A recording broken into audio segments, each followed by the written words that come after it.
사람들은 자신의 불확실한 미래를 준비합니다.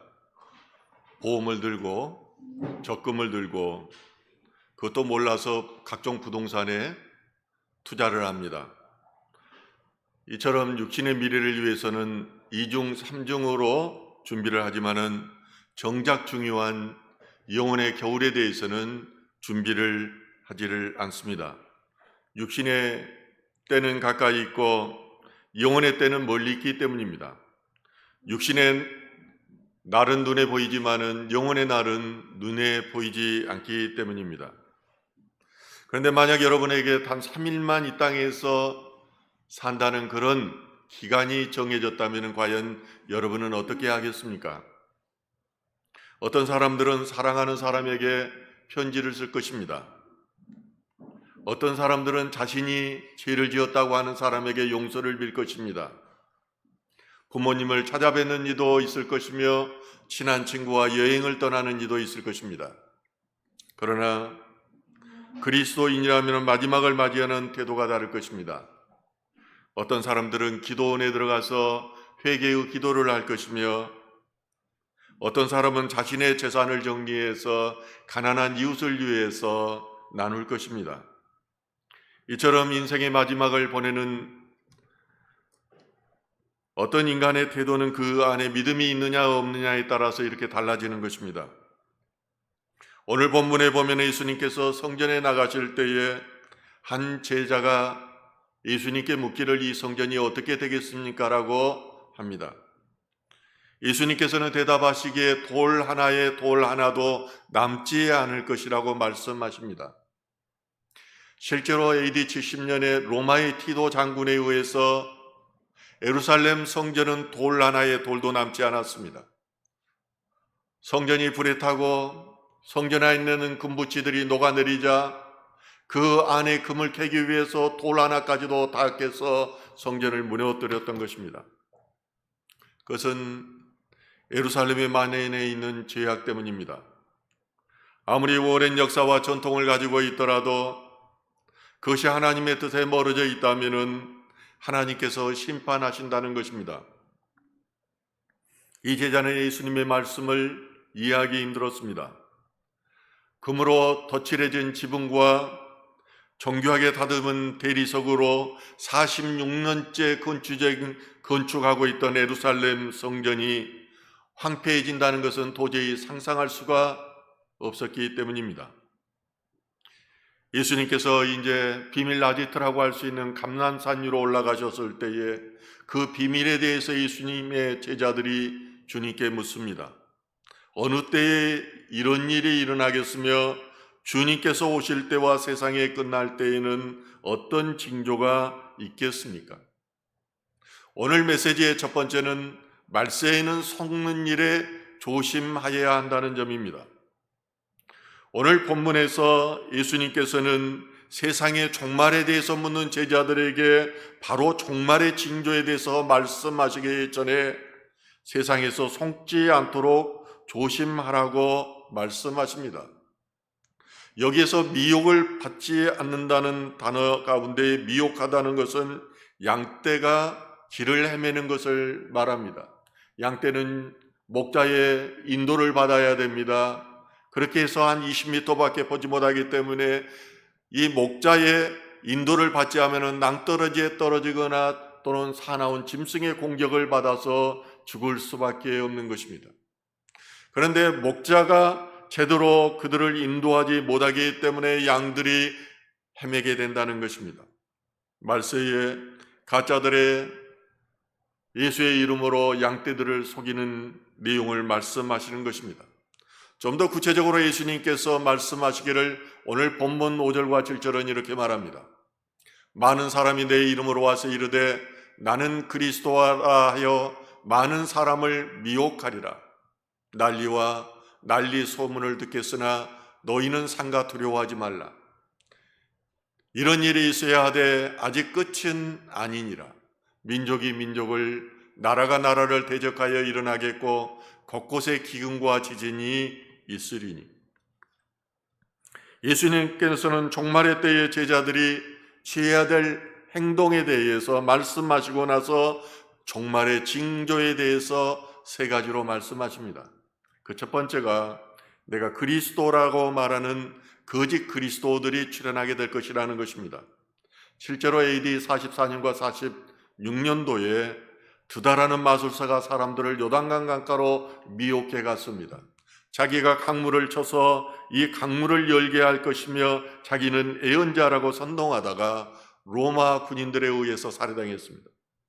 그 후로도 얼마나 많은 사람들이 자신을 그리스도라고 하면서 사람들을 미혹하게 하였는지 모릅니다. 우리나라에서만도 그리스도라고 했던 예언자들이 수십 명에 달하였습니다. 둘째는 전쟁에 대해 듣거나 또는 전쟁에 대한 소문을 듣게 될 것이라고 말씀하십니다. 오늘날에도 이스라엘과 팔레스타인 전쟁, 그리고 또 러시아와 우크라이나 전쟁이 계속해서 일어나고 있습니다. 셋째로 말세에는 기근과 지진이 있을 것이라고 말씀하십니다. 이 땅에는 먹을 것이 넘쳐나서 다이어트 때문에 고민하는 이들이 있습니다. 그러나 오늘날도 아프리카에 가면은 하루에 한 끼를 먹지 못해서 우리 선교사들이 아프리카 땅을 가면은 수십 리를 걸어서 밤에 교회로 모여듭니다. 그런 사람들이 수백 명입니다. 옥수수 한 포대를 주면은 이것 가지고 한 달을 가족이 먹어 삽니다. 역사적으로 볼 때 모든 사람들은 자신들의 시대가 전환기라고 말합니다. 바꿔 말하면 예수님이 부활 승천하신 후에 그 시대를 살아가던 많은 사람들은 그 시대를 말세라고 생각했다는 것입니다. 그만큼 세상 곳곳에서 예수님께서 말씀하신 말세의 징조들이 일어나고 있습니다. 어제 선교사님하고 통화를 했는데 그분이 하신 말씀이 지금은 많은 사람들이 말세라고 이야기합니다. 목사님, 이때를 잘 준비해야 됩니다라고 저에게 말을 했습니다. 예수님께서 이러한 말세에 사람에게 속지 않도록 하라고 제자들에게 특별히 당부하십니다. 올라 우리가 직시하는 것처럼 신천지와 JMS 등 여러 이단들이 기성교회까지도 침투하고 있습니다. 요즘에는 SNS 안에서도 자신이 신천지라고 드러내놓고 포교를 하고 있습니다. 지난번에는 자신이 장로라고 속이고 우리 교회에 와서 찬양까지 한 사람이 있었습니다. 나중에 알고 보니까 그 사람이 신천지의 핵심이었습니다. 그들은 조금만 이성의 눈을 가지고 바라보면은 가짜라는 것을 금방 알 수가 있습니다. 그들의 행위를 보면은 도저히 선한 집단이라고 말할 수가 없습니다. 그런데도 사람들이 계속해서 속는 것은 미혹하기 때문입니다. 미혹에 영임하면은 사람들이 넘어가지 않을 수가 없습니다. 또한 세상의 각종 거짓 영들이 교회에 들어와서 코인이나 다단계로 또한 교회를 넘어지게 합니다. 한 성도는 저에게 이렇게 거짓된 세상에서 미치지 않고 산다는 것이 신기할 정도라고 말합니다. 이처럼 가짜들이 판을 치는 세상은 바로 사단의 역사입니다. 사단이 나라인 애굽에서 모세가 이스라엘 백성들을 출애굽시킬 때 어떤 일이 났습니까? 10개의 기적을 행할 때 그곳에 있는 술사들도 세 번째까지 기적을 행했습니다. 가짜들도 이 지팡이를 던지니까 뱀이 되었고, 또한 거기서 라인강에다가 이 지팡이를 들이대니까 피로 물들었습니다. 그리고 개구리들의 세 번째 기적에서는 개구리들이 올라오는 그 기적을 술객들도 똑같이 했습니다. 이건 뭘 말하는 걸까요? 사단 마귀들도 예수의 흉내를 낸다는 것입니다. 그러면은 바로가 어떻게 생각하겠습니까? 아, 우리들도 할 수 있는데 너희의 하나님만 특별한 것이 아니라고 생각하게 됩니다. 가짜들이 이렇게 판치게 되면은 사람들이 그들도 똑같은 그리스도인이라고 생각하고 교회를 떠나게 된다는 것입니다. 교회를 떠나고 그리고 교회에 헌금을 하지 않고 그 결과가 어떻습니까? 사사기 시대와 같습니다. 그러다 보니까 제사장들이 제대로 하나님의 일을 못하는 것입니다. 신학교를 졸업하는 이들이 이제 교회로 가지 않고 세저 상계비도 되지 않는 교회에서 사례비를 받는 것보다 아르바이트를 내서 복음을 전하겠다고 나서는 것입니다. 신학교 졸업해서 사역의 현장에 나가는 이들이 10명 중에는 보통 6명 중에 1명꼴이라고 말을 하고 있습니다. 이런 때일수록 우리는 사람에게 속지 않도록 조심해야 합니다. 마지막 때 거짓된 자들의 미혹에 넘어가지 않도록 깨어있어 기도해야 되는 것입니다. 그러면서 오늘 본문 말씀은 13절에서 끝까지 견디는 자는 구원을 얻으리라고 말씀하십니다. 오늘 시대는 노아의 시대와 같습니다. 노아가 심판을 아무리 이야기해도 믿었던 이들이 있습니까? 그 가족만 구원을 받았습니다. 그와 마찬가지로 우리는 끝까지 인내할 때에 주님의 구원에 이르게 될 것입니다. 오늘 두 번째 메시지는 마지막 시대에는 깨어 있어야 한다는 점입니다. 오늘 본문 말씀에 있는 24절에 이어서 바로 25절에는 마지막 때에 관한 두 비유가 나옵니다. 저는 그 중에서 한 가지 비유만 소개하고자 합니다. 그것은 신랑을 맞으러 간 10처녀에 관한 비유입니다. 성경은 그들 가운데 5처녀는 어리석었고 5처녀는 슬기로웠다고 말하고 있습니다. 어리석음과 슬기로움의 기준은 어디에 있을까요? 그것은 바로 기름에 있었습니다. 10처녀는 모두가 등을 가지고 있었지만은 5처녀는 충분한 기름을 가지고 있었고 5처녀는 그 기름을 가지고 있지 않았습니다. 그래서 신랑이 늦게 돌아오자 5 충분한 기름을 가졌던 처녀들은 신랑을 맞이해서 잔치집에 들어갔지만은 기름이 떨어졌던 5 처녀는 그 잔치집에 들어가지를 못했다는 것입니다. 이 기름은 무엇일까요? 그것은 성령입니다. 이사야서 61장 1절은 이렇게 말합니다. 주 여호와의 영이 내게 내리셨으니 이는 여호와께서 내게 기름을 부으사 가난한 자에게 아름다운 소식을 전하게 하려 하십니다. 나를 보내사 마음이 상한 자를 고치며 포로된 자에게 자유를, 갇힌 자에게 노임을 선포하며, 하나님의 영인 성령이 임하면은 심령이 가난한 자, 심령이 상한 자, 마귀에게 눌린 자, 마귀에게 붙들린 자에게 복음이 전해진다는 것입니다. 그가 영의 자유함을 얻게 됩니다. 묶임에서 해방됩니다. 저는 신앙생활을 하면서 아무리 전도를 하여도 복음을 받아들이지 않았던 사람들이 그 안에 있던 악한 영이 떠나자자 그 바로 다음날 교회에 나가는 것을 3번을 경험했습니다. 이 육신의 문제는 결국 영의 문제라는 것을 저는 깨닫고 있는 것입니다. 성령은 바람입니다. 불꽃입니다. 마가의 바락방에 성령이 임했을 때 어떻게 합니까? 이 강한 바람이 불어서 방 안에 가득했습니다. 그리고 혀 같은 불꽃이 그곳에 임하였습니다. 그러자 어떻게 합니까? 두려워서 떨던 그 120문도들이 나가서 예수 그리스도 그는 메시아라고 강하고 담대하게 증언할 수가 있었습니다. 성령의 임하면은 육의 사람이 영의 사람이 됩니다. 성령의 임하면은 돈을 향하고 세상의 명예를 향해서 나아가며 이 땅만 바라보고 살았던 인간이 하늘을 바라보게 되는 것입니다. 그러나 똑같은 신앙생활을 하면서도 성령이 임하지 않은 사람이 있습니다. 이들은 살아있는 것 같으나 죽어 있습니다. 교회에 나오지는 아무것도 하지 않습니다. 하나님의 영이 임하지 않았기 때문입니다. 그러므로 주님께서는 성령으로 거듭나야 하나님 나라가 소유된다고 말씀하십니다. 사도 바울은 데살로니가전서 5장 19절에서 성령을 소명치 말고라며 말합니다. 에베소서 5장 18절에서 성령의 충만함을 받으라고 말합니다. 성령이 없이는 우리 가운데 희락과 평강이 있을 수가 없습니다. 그러므로 성령이 임하지 않으면 전도가 없고 신앙생활에 기쁨도 없는 것입니다.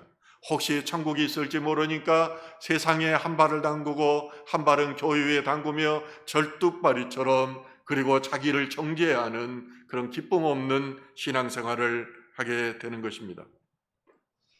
이런 교인들은 등을 가지고 있으나 기름이 없어서 혼인잔치에 들어가지 못하는 어리석은 처녀와 같습니다.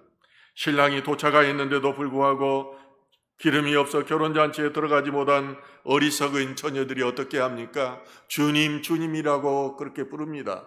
신랑으로서 오신 예수 그리스도를 부릅니다. 우리에게 문을 열어주소서, 문을 열어주소서라고 외칩니다. 그러나 신랑 되신 주님께서 뭐라고 말합니까? 내가 너희를 도무지 알지 못한다.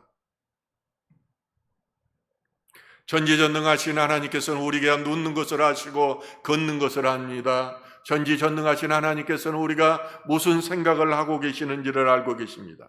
우리 안에 성령이 계셔서 하나님과 교제하는지 아니면 종교 생활을 하는지를 알고 계신다는 것입니다. 그 하나님께서 마지막 날에 내가 너희를 도무지 알지 못한다고 말하면 우리 심정이 어떠하겠습니까?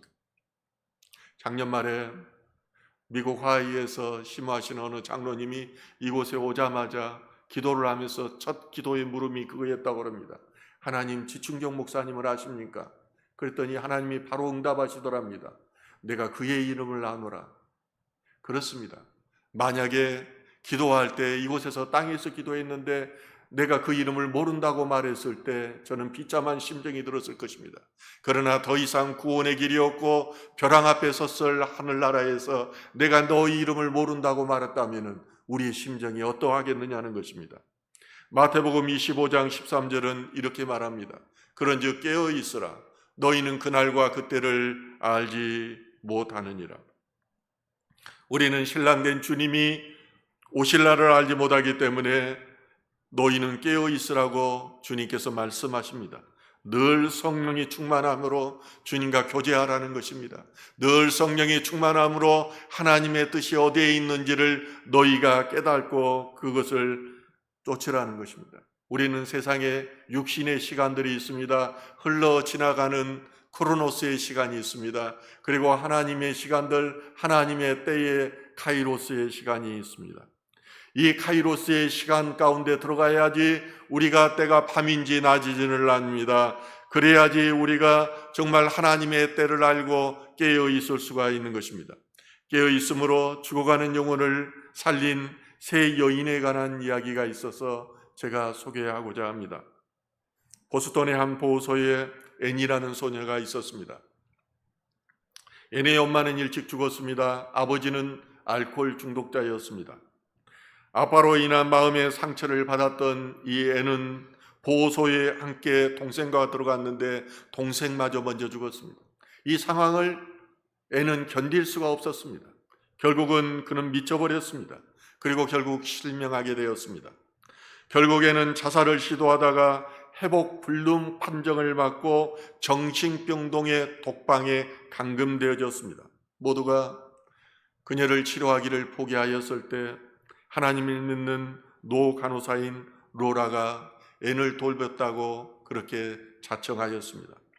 로라는 정신과 치료보다는 그냥 앤의 친구가 되어 주었습니다. 맛있는 초콜릿을 사다가 그의 옆에 갖다 두고 매일 책을 읽어주고 그의 옆에서 기도를 해주었습니다. 그렇게 한결같이 사랑을 쏟았지만은 앤은 담벼락처럼 아무 말도 없었고 그리고 음식도 손에 대지 않았습니다. 그런데 어느 날 로라는 앤 앞에 놓여 있는 그 초콜릿 접시에서 초콜릿 하나가 없어진 것을 발견했습니다. 앤이 조금씩 반응하기 시작합니다. 계속해서 로라는 책을 읽어주고 기도해 주었습니다. 그런데 이 독방에 조금씩 빛이 비춰오고 그의 영혼이 회복되어져 갔습니다. 마침내 2년 만에 앤은 정상인 판정을 받았으며 또한 파킨스 시각장애 학교에 입학하게 되었습니다. 그 앤을 돌봐주었던 로라가 죽었지만 앤은 로라가 남겨준 희망의 눈으로 시련을 이겨주고 그리고 학교에서 최우수 성적으로 졸업하게 되었습니다. 이것을 한 어느 기자가 기사화해서 그는 눈 수술을 한 후에 그것이 개안 수술에도 성공하게 되었습니다. 수술 후 어느 날에는 우연히 신문 기사를 보게 되었습니다. 보지 못하고 듣지 못하고 말하지 못하는 아이를 돌볼 사람을 구한다는 기사였습니다. 앤은 그 아이에게 자신이 받은 사랑을 돌려주기로 결심하였습니다. 불가능하다고 말하는 많은 사람들의 말을 듣지 않고 그리고 그 아이에게로 가서 하나님의 사랑을 실천하였습니다. 결국에는 사랑으로 그 아이가 20세기 대기적의 주인공인 바로 헬렌 켈러를 키워낸 선생님 앤 설리반이 것입니다. 앤도 헬렌과 48년 동안 함께하면서 그의 기적을 만들어냈습니다. 헬렌이 하버드 대학에 다닐 때에 헬렌과 모든 수업 가운데 함께했으며 그가 전부 수업 내용을 받아 적어서 바로 앤의 손에 들려주었습니다. 하버드 대학을 졸업하던 날 헬렌은 브리스 총장으로부터 졸업장을 받고 한없이 울었습니다. 셀리반 선생님도 감격의 눈물을 흘렸습니다. 식장에 있던 모든 사람들이 헬렌의 뛰어난 천재성과 셀리반 선생님의 훌륭한 교육에 감동하였으며 뜨거운 기립박수를 올렸습니다. 헬렌 켈러는 3일 동안만 볼 수 있다면이라는 책에 이런 글을 썼습니다. 만약 내가 사흘간 볼 수 있다면 첫째 날에 나를 가르쳐 주신 셀리반 선생님을 찾아가 그분의 얼굴을 바라보겠습니다. 그리고 산으로 가서 아름다운 꽃과 풀과 빛나는 노을을 보고 싶습니다. 둘째 날은 새벽에 일찍 일어나 먼동이 토오는 모습을 보고 싶습니다. 저녁에는 영롱하게 빛나는 하늘의 별을 보겠습니다. 셋째 날은 아침 일찍 큰 길로 나가 부지런히 출근하는 사람들의 활기찬 모습을 보고 싶습니다. 점심때는 아름다운 영화를 보고 저녁에는 화려한 네온 사인과 쇼윈도의 상품들을 구경하고 저녁에는 집에 돌아와 사흘간 눈을 뜨게 해주신 하나님께 감사의 기도를 드리겠습니다. 마지막 날에 큰 환난이 있을 것을 예언하신 예수님께서 제자들에게 마지막으로 당부하신 말씀은 그러므로 깨어 있으라는 것입니다. 예수님께서 언제 오실지 모르기 때문입니다. 누가복음 12장 35절과 36절은 이렇게 말합니다. 다 같이 읽을까요? 허리에 띠를 띠고 등불을 켜고 서 있으라. 너희는 마치 그 주인이 혼인집에서 돌아와 문을 두드리면 곧 열어주려고 기다리는 사람과 같이 되라. 신랑된 우리 주님께서는 반드시 신부된 우리들을 맞이하기 위해서 구름 타고 오십니다. 우리는 신부의 거룩함으로 항상 깨어 있어야 합니다. 잠들어 있다가는 천국 문이 곧 닫혀버리기 때문입니다. 우리가 늘 힘든다고 말하지만은 그러나 우리처럼 가지지 못하고 누리지 못하는 사람들이 이 세상에는 너무나도 많습니다. 우리가 3일만 살 수 있다면은 여러분들은 당장 무엇을 하겠습니까? 이런저런 계획들을 말하기 전에 우리가 생각하는 것을 바로 실천해야 되는 것입니다. 왜냐하면 주님께서 다시 오시면 이 땅을 불로 심판하실 것이고 이 불의 심판을 피하는 방법은 불의 성령으로 우리 스스로가 태워져야 하기 때문입니다. 성령의 불이 없으면 우리는 예수로 살아갈 수 없습니다. 성령의 불이 없으면 어떻게 내가 죽고 예수가 살고 나는 없고 예수가 있을 수 있겠습니까? 성령의 불이 없으면 깨어서 하나님의 말씀을 실천했던 로나나 애니나 헬렌처럼 도저히 살아갈 수가 없는 것입니다. 그러나 우리 안에 성령의 불이 있다면 우리는 내 뜻대로 살아가는 것이 아니라 하나님의 뜻대로 하나님의 목적에 이끄는 삶을 살 수가 있습니다. 그러므로 우리는 죽음 앞에서 당당할 수가 있습니다. 죽음 앞에서 사망아 나의 승리가 너의 승리가 어디 있느냐? 사망아 내가 쏘는 것이 어디 있느냐? 예수 그리스도의 이름으로 사단 마귀의 그 앞에 우리는 승리를 선포할 수 있는 것입니다. 내가 빛의 자녀로 믿음 가운데 살았기 때문에 죽음 앞에서 비굴하게 떠는 것이 아니라 천국 문을 열어달라고 구걸하는 것이 아니라 당당하게 예수 이름을 선포할 수 있는 것입니다. 성경이 말하는 마지막 시대의 징조들이 이 땅에 점점 충만하여지고 있습니다. 복음이 땅끝까지 전해질 때 주님께서는 다시 오실 것입니다. 마지막 시대에 깨어 있으므로 사람들의 미혹을 이겨내며 사망 앞에 당당히 승리를 선포하는 저와 여러분 되시기를 주님의 이름으로 축원합니다. 이제 마지막을